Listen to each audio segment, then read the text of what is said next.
শেখ হাসিনা সরকার ক্ষমতাচ্যুত হওয়ার পর একের পর এক মামলা হচ্ছে। সেসব মামলায় আসামি হচ্ছেন পদত্যাগী প্রধানমন্ত্রী সহ প্রভাবশালী মন্ত্রী, এমপি ও তাদের সহযোগীরা। এসব মামলায় প্রায় প্রতিদিনই কেউ না কেউ গ্রেফতার হচ্ছেন। গত সোমবার গ্রেফতার হয়েছেন সাবেক রেলমন্ত্রী নুরুল ইসলাম সুজন এবং ৭১-এর ঘাতক দালাল নির্মূল কমিটির উপদেষ্টা মণ্ডলীর সভাপতি শাহরিয়ার কবির। এখন পর্যন্ত আওয়ামী লীগের ২ ডজনেরও বেশি মন্ত্রী, সংসদ সদস্য, উপদেষ্টা ও শীর্ষ পর্যায়ের নেতাকে গ্রেফতার করা হয়েছে।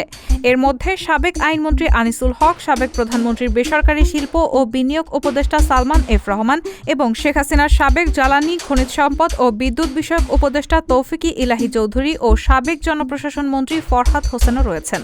এছাড়া সাবেক ২ আইজিপি আব্দুল্লাহ আল মামুন এবং একেএম শহীদুল হক সহ পুলিশের বেশ কয়েকজন কর্মকর্তাকে গ্রেফতার করা হয়েছে।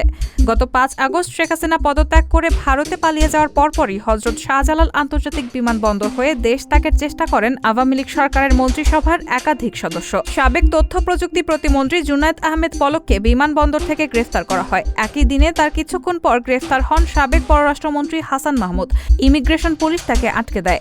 তাদেরকে সেনাবাহিনীর কাছে হস্তান্তর করা হয় বলে বিমানবন্দর সূত্র জানিয়েছে।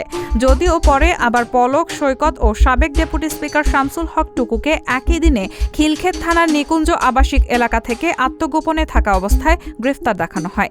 তবে সাবেক পররাষ্ট্রমন্ত্রী হাসান মাহমুদ সম্পর্কে এখনও কিছু জানায়নি আইনশৃঙ্খলা বাহিনী।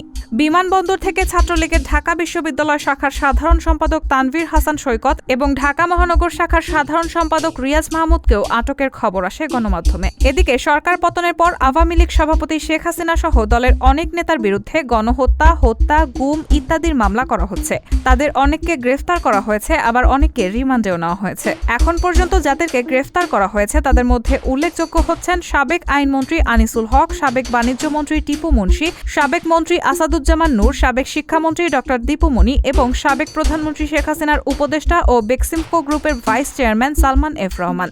এছাড়া আওয়ামী লীগের সাংগঠনিক সম্পাদক আহমেদ হোসেন, সাবেক মুক্তিযুদ্ধ বিষয়ক প্রতিমন্ত্রী এবি তাজুল ইসলাম, সাবেক তথ্যমন্ত্রী হাসানুল হক ইনু, সাবেক পর্যটন ও বেসামরিক বিমান চলাচল মন্ত্রী রাশেদ খান মেননও গ্রেফতার হয়েছেন। ক্ষমতাচ্যুত সরকারের মন্ত্রী, প্রতিমন্ত্রী এবং আওয়ামী লীগের নেতৃবৃন্দ যেমন গ্রেফতার হয়েছেন, তেমনি সাবেক অনেক কর্মকর্তারাও আটক হয়েছেন। এদের মধ্যে অন্যতম আলোচিত সেনা কর্মকর্তা, ন্যাশনাল টেলিকমিউনিকেশন মনিটরিং সেন্টার এনটিএমসির সাবেক মহাপরিচালক major general Ziaul Ahsan. ৫ August সরকার পতনের পর তাকে চাকরি থেকে অব্যাহতি দেওয়া হয়। সেই সঙ্গে চট্টগ্রাম বন্দরের সদ্য সাবেক chairman rear admiral Mohammad Sohail, যিনি একসময় র্যাবে কর্মরত ছিলেন, তাকেও আটক করেছে ঢাকা মহানগর গোয়েন্দা পুলিশ।